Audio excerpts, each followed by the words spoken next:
My name is Iola. I used to be Good Thunder. I'm from here, from Lower Sioux, and I'll show you the first step into making a piece of pottery. First we start out with just a piece of clay, and then we shape it into a ball shape, and then we put them on bats on the potter's wheel, and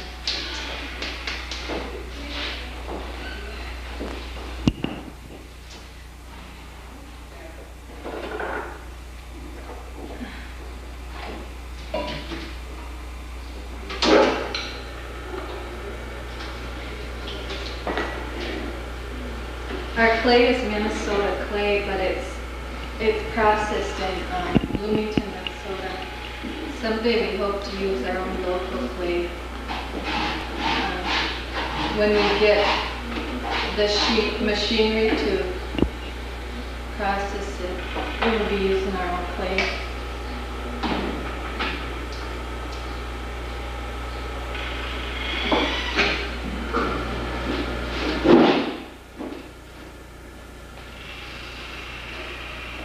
First step we have to take after we get the ball of clay on the wheel is to center it.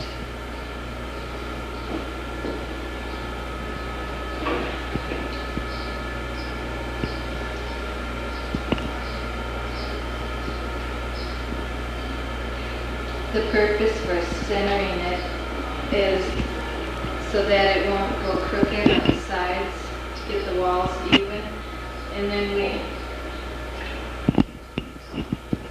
develop a cone shape of clay, and this purpose is to get all the air bubbles inside out.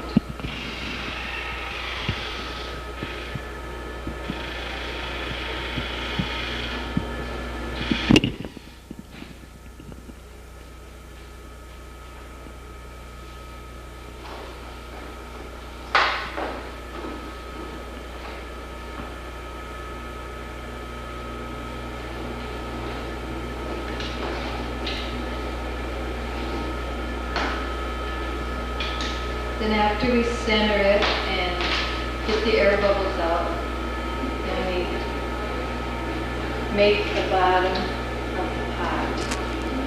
And I do that by pressing my fingers in the middle and then spreading it to the bottom.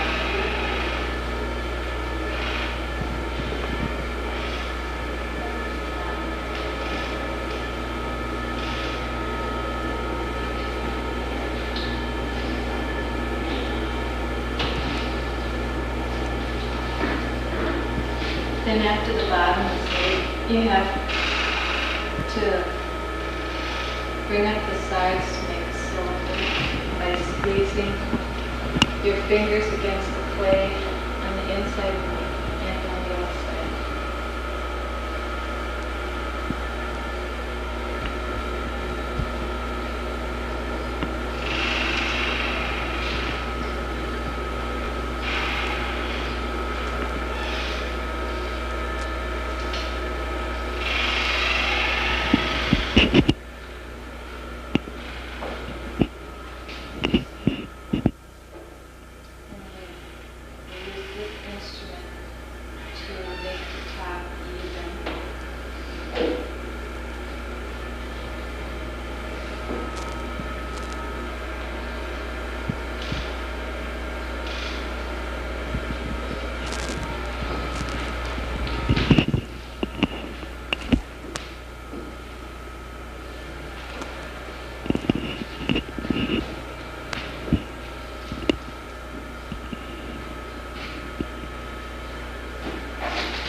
After it is made into a cylinder, then we shoot.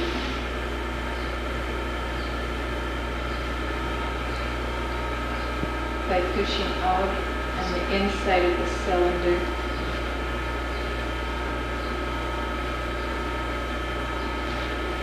And then pushing in to make the neck.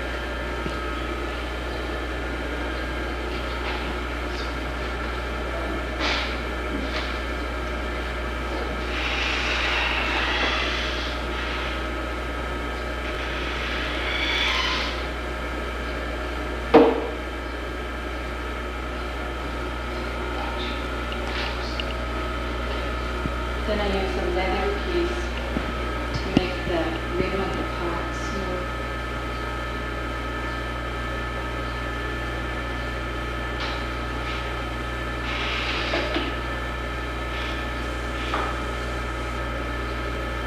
This tool takes off the extra clay on the bottom of the pots.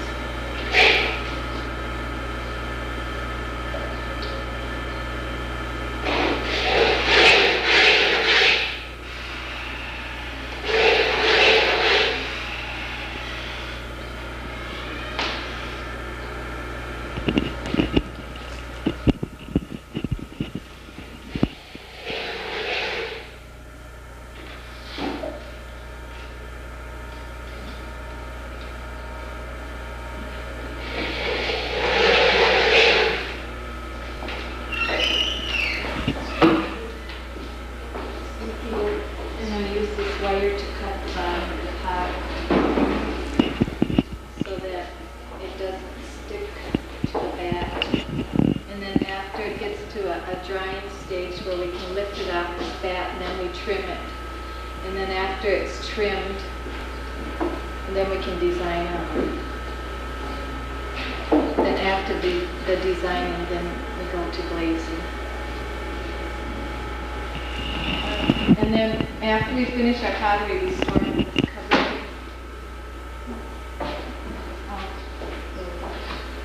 And this is where they dry.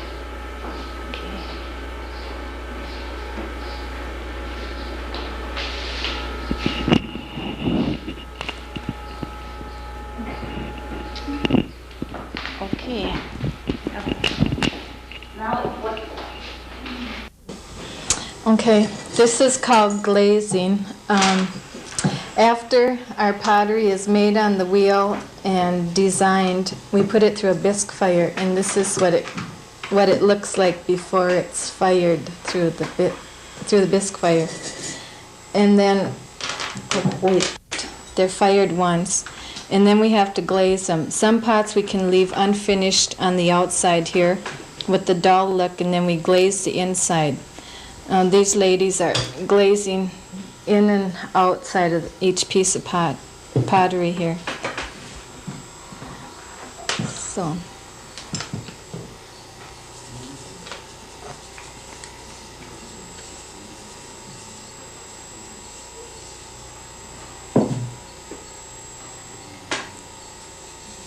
Then after they're all finished and glazed, then we put them back into the kiln and fire them again. That way the design is fired in twice, and it won't come off if it's been washed. The design will stay right on. And this glaze on the outside gives it a bright finish, shiny finish, and the paint and design underneath comes out real bright.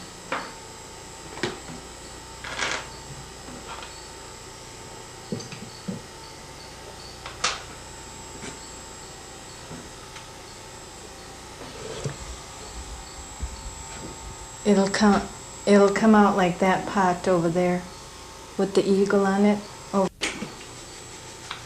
It'll come out like that shiny pot there with the eagle on the outside, shiny, and the design showing through.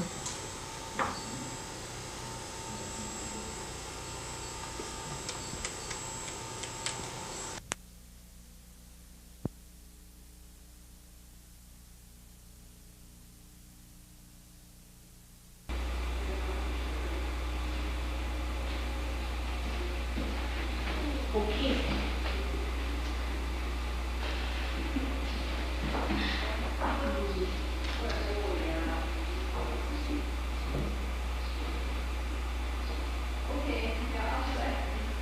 I design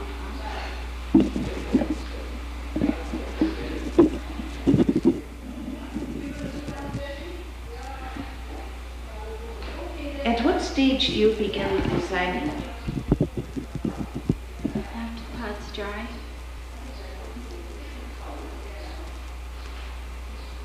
Anything else you have to do to them before you can paint them?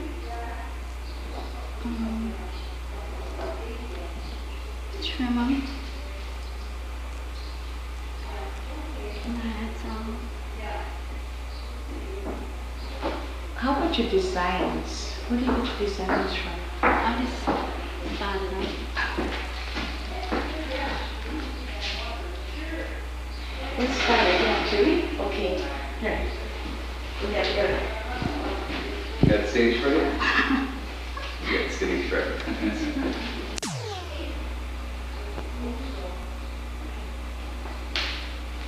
Okay.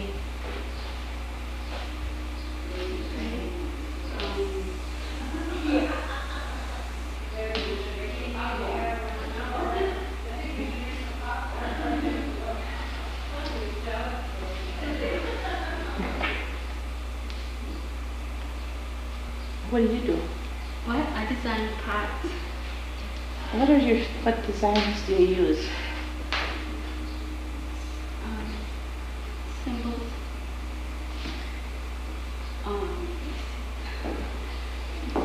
Four directions. The safe symbol.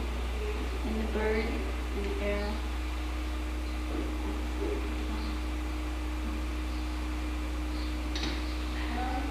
Do you have some other pots you've designed right around you?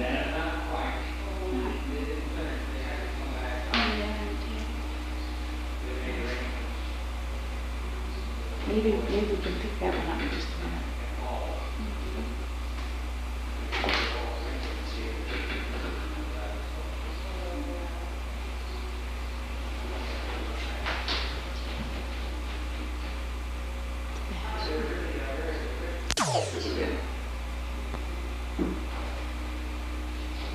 You forgot your name again. Tootsie.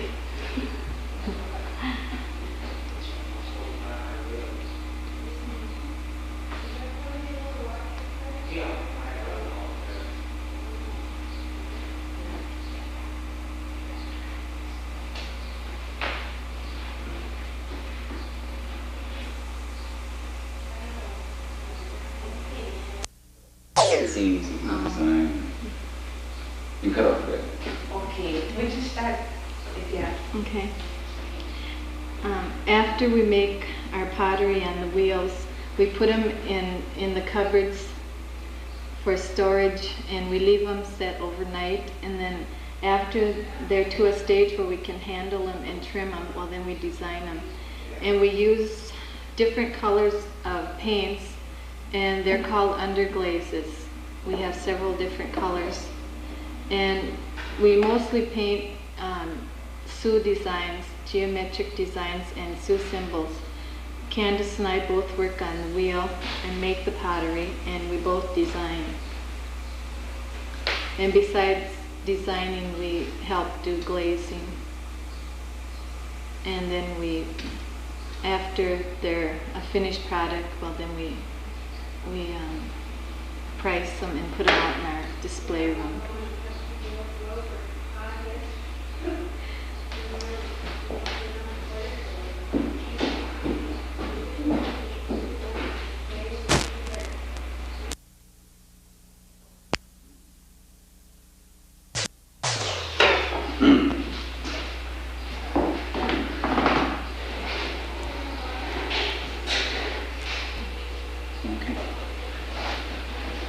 My name is Father Bearsheart.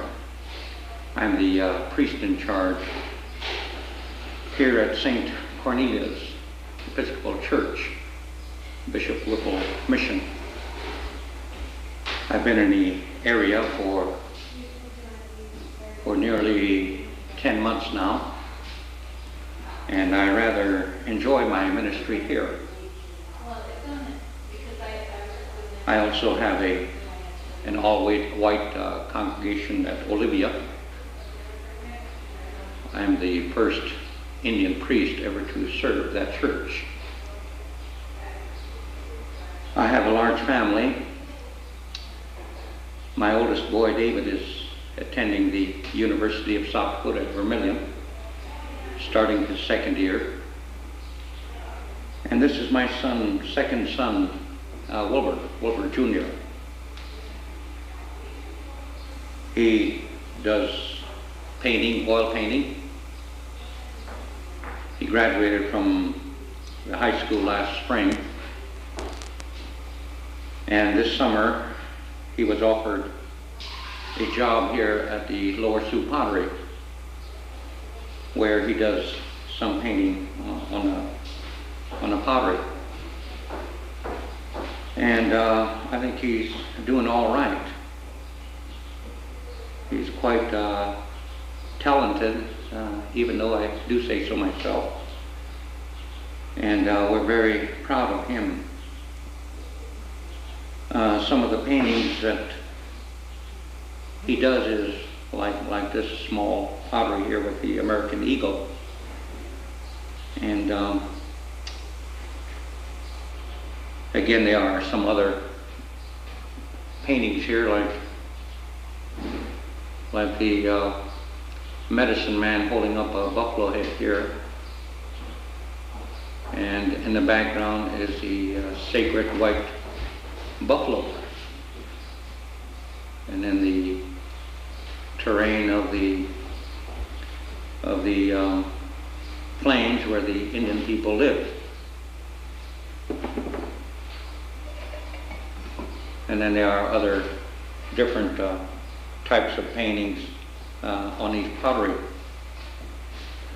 I'd like to sort of interview my son to find out what his intentions are. Wilbur, what are your intentions now that you have graduated from high school? What would you like to do in the future?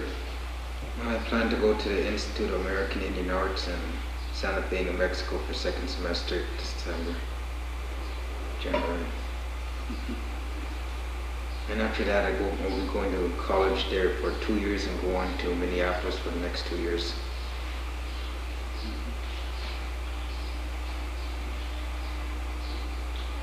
So you plan on starting in the second semester, which would be around January?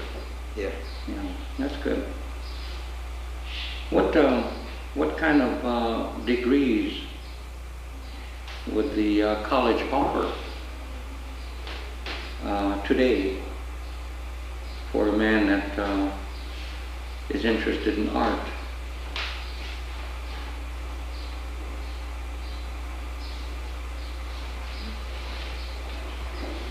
Probably Bachelor of Science. Yeah. Bachelor of Science or Bachelor of Arts. I really don't know, but I think it's a great field that you're getting into, and I do hope that you would. I would encourage you to continue your education as much as possible. I believe today this is something for the Indian people. Wilbur also does work in oil painting and canvas. And this picture that we see here, he calls this the prophecy. He calls this a prophecy because here's an Indian looking into the horizon, and there you see the skyscrapers in the back, which represent some of our major cities in the nation. This is what this young man envisions, and I think that's quite true today. We have skyscrapers all over our nations today.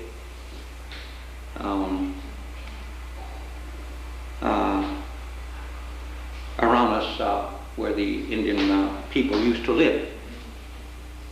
And then we also have another picture that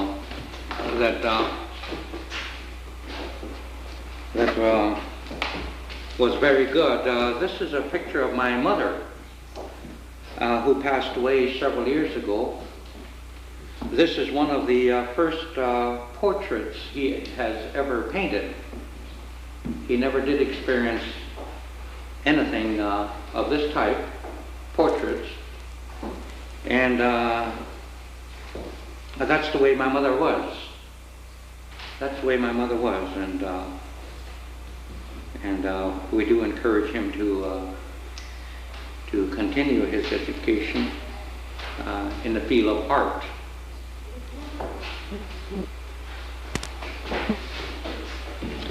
And then the other picture that he has done this summer is called the Sacred Buffalo.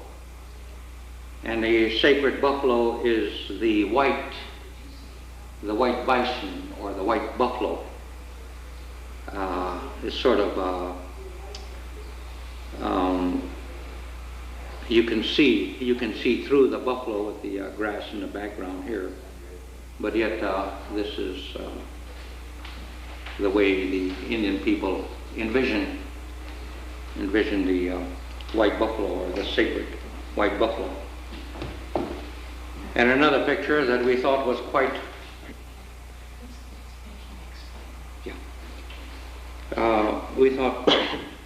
was quite interesting was his idea of this picture, and I'll let him explain what this is. Okay, the top of this painting starts from before the white people came, and shows the Indian village up there, and then it shows when the white people first came over in the ship, the Mayflower, and below that it shows a scene from Wounded Knee, and how later on AIM eventually took over again. And on this side, buffalo knuckle represents after they killed most of all the buffalo off, then they put the image of the buffalo on the nickel. And below that's Mount Rushmore. Before that, the Black Hills used to be considered sacred grounds. And after they built Mount Rushmore, to the white men it represented the defeat of the Indians. And below that's the city, the buffalo skull below it. And the skull in the middle represents the death of the Indians.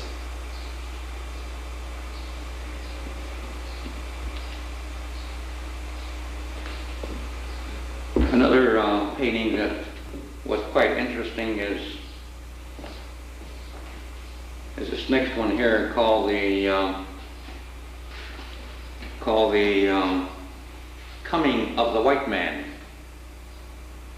Here we see the Indian village along the creek, and there's a wagon train coming over the hill.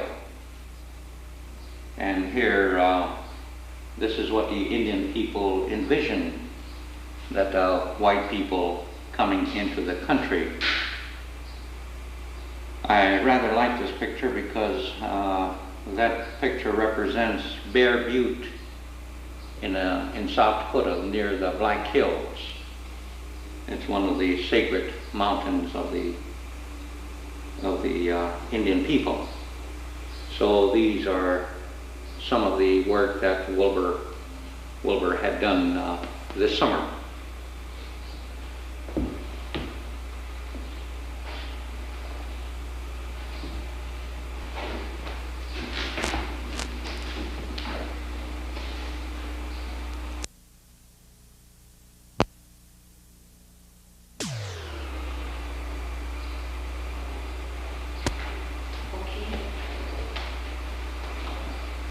Some of the paintings that my son Wilbur does has to do with the past, how the Indian people used to live.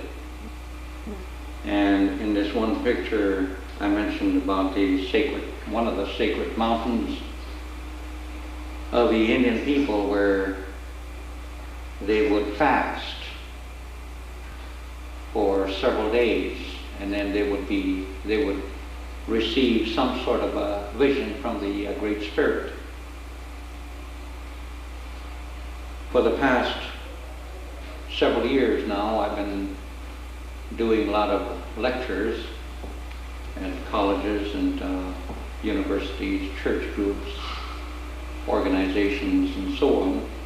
And I tell about the Indian culture. I tell about the Indian culture and what little knowledge I have. I received many of these stories and many of the meanings from my grandfather.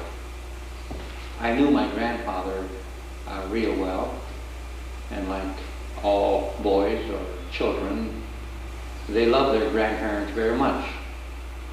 And I was one of the fortunate ones to know my grandfather, and he used to tell stories about during his boyhood and manhood.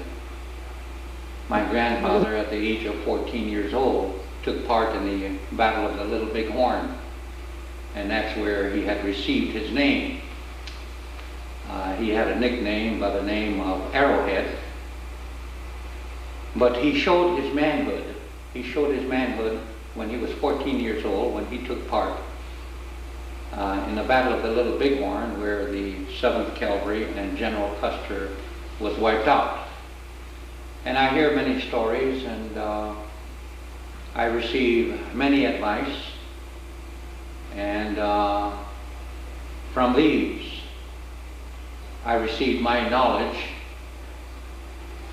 because I didn't learn any of these when I was in school.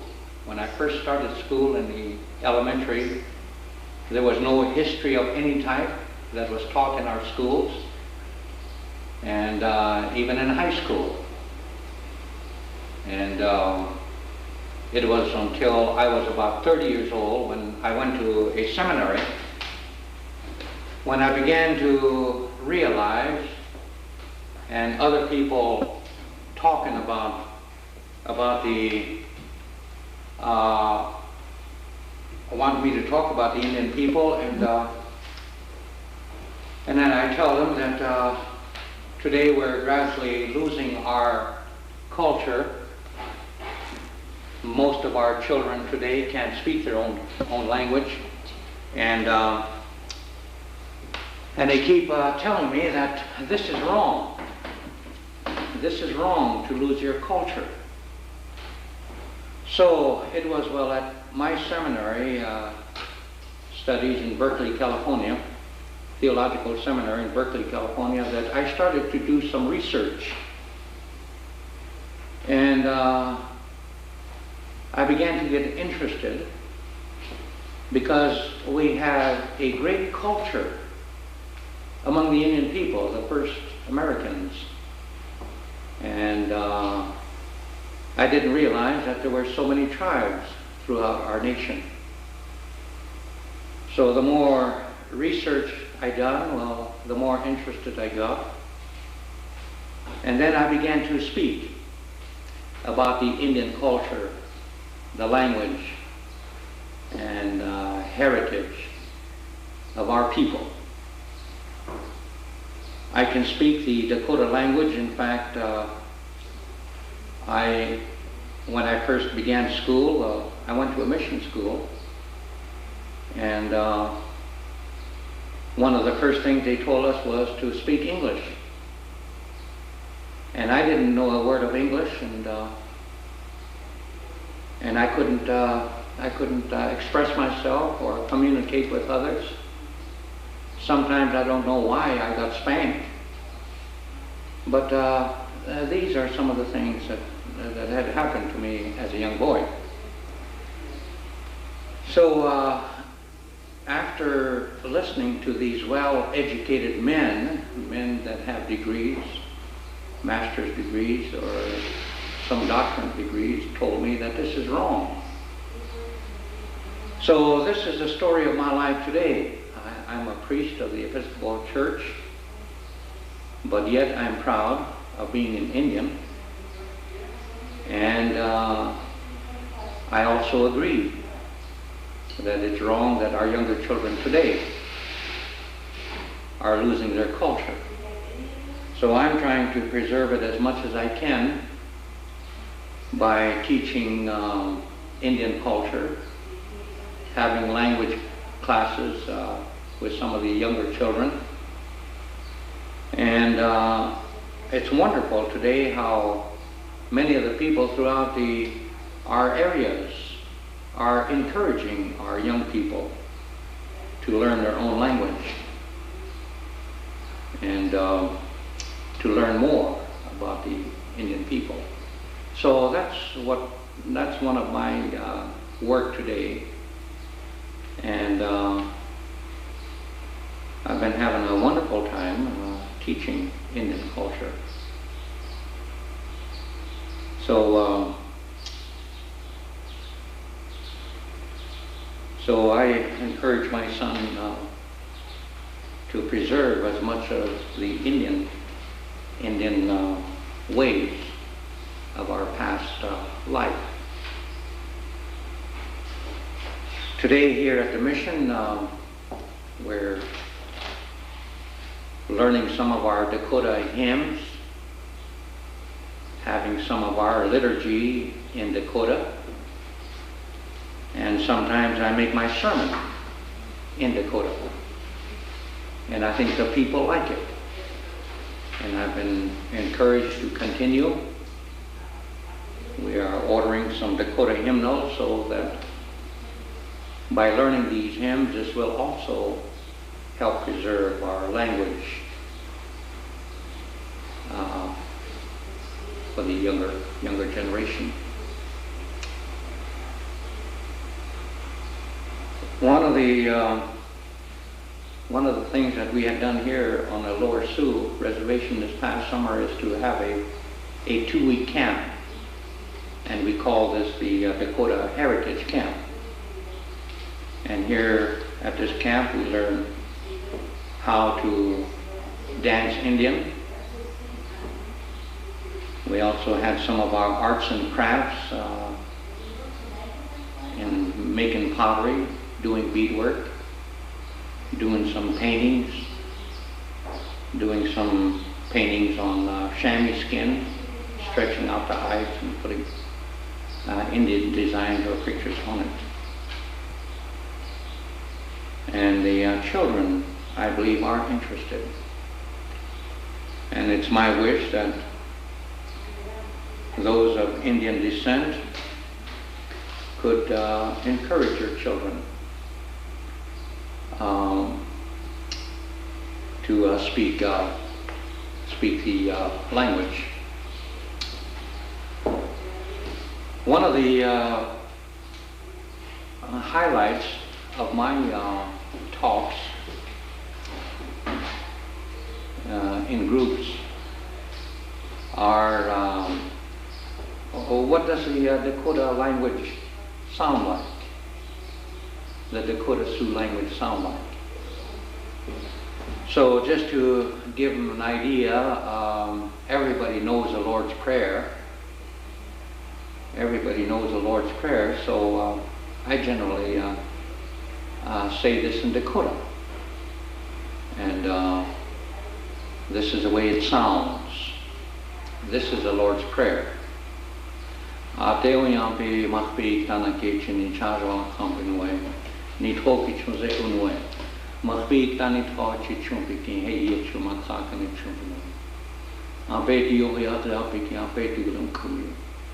Natoni chishni chonki chupi chonki chaja jupikin.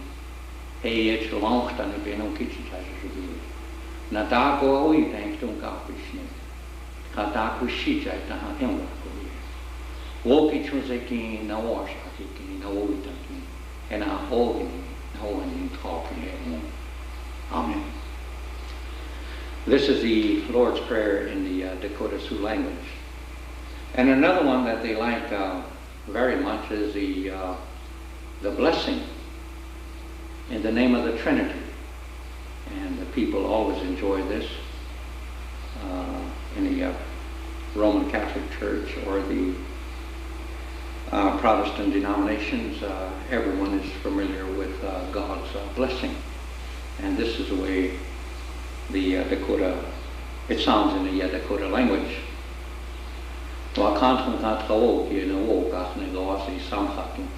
Ni chante pinani taught now I can't got changed to Jesus Christ. Talks up again, Chiatam. Ate up again, not change cooking, now one your country.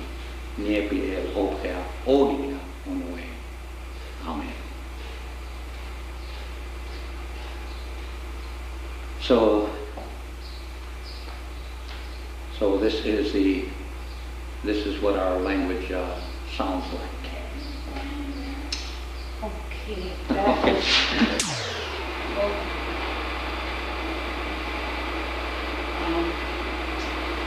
My name is Carl Bloom, and I'm manager of the Lower Sioux pottery.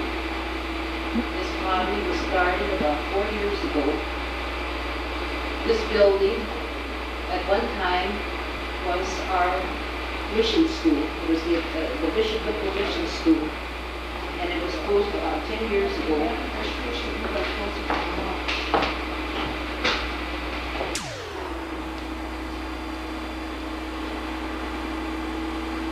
This school at one time was our mission school. It was called the Bishop Whipple Mission School. It went from the 1st grade to the 8th grade. About 10 years ago it was closed, and the children now go down to the Morton Public School. After we closed it, we decided that we should do something with with the building. And this valley here is there's a lot of clay in this valley, and with the help of Mr. Ted Niskin, who is a research man, we started this pottery shop. And when it first started, it was under the management of Douglas Pendleton, and he did a real fine job of it, and then he passed away. He had a sudden heart attack and passed away. After he passed away, and then his wife Joanne managed it, and then she retired, she resigned, and then I took over the work. And I've been working now, it was a year this last May that I've been here managing this shop. I have 4 women and 1 boy working.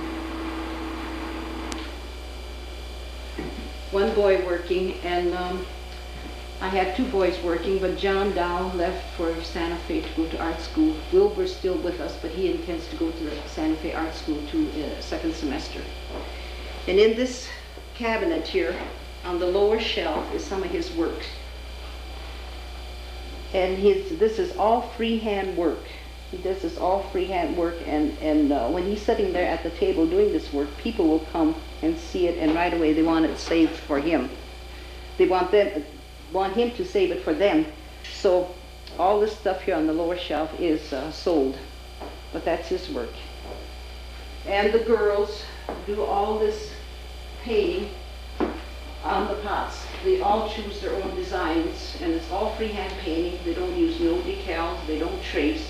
They sit there with their little paintbrushes and put these designs on the pottery. And we use our Dakota designs and our Dakota symbols. The Dakota design is always the geometric design. And our symbols all have a meaning. For instance, this here would mean lightning. And this here are the crossed arrows. This here means the ceremonial headdress. When they go to the powwows, and this is what stands for the ceremonial head.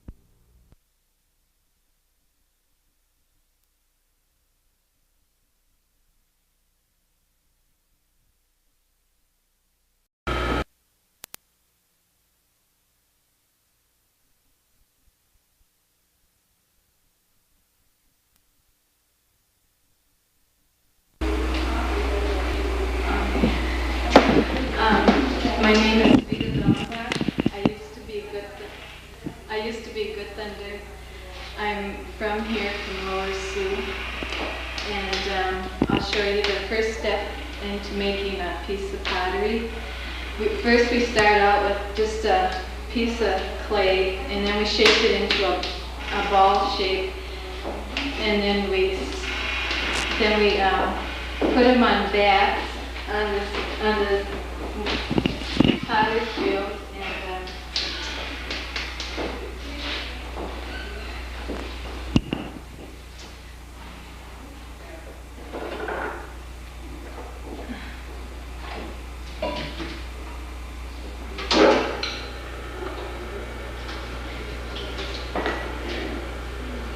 our clay is Minnesota clay, but it's processed in Bloomington, Minnesota. Someday we hope to use our own local clay. When we get the machinery to process it, we will be using our own clay.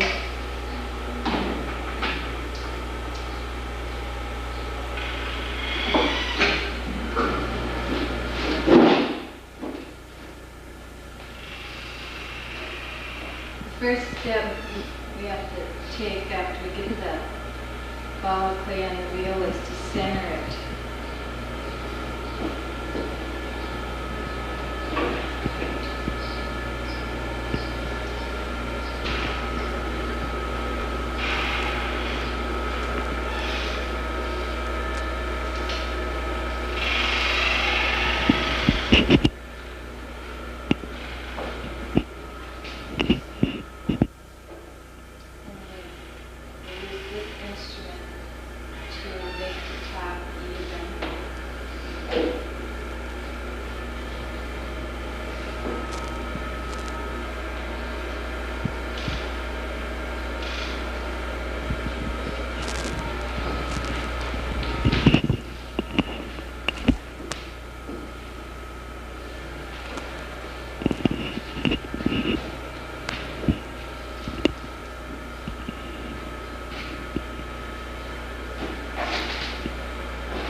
The purpose for centering it is so that it won't go crooked on the sides, to get the walls even.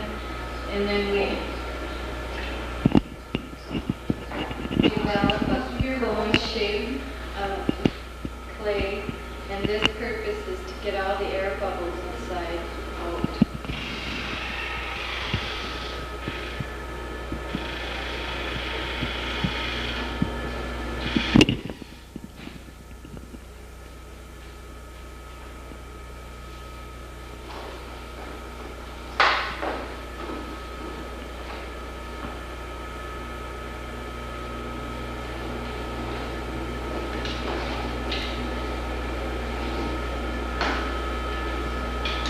Then after we center it and get the air bubbles out, then we make the bottom of the pot. And I do that by pressing my fingers in the middle and then spreading it to make the bottom.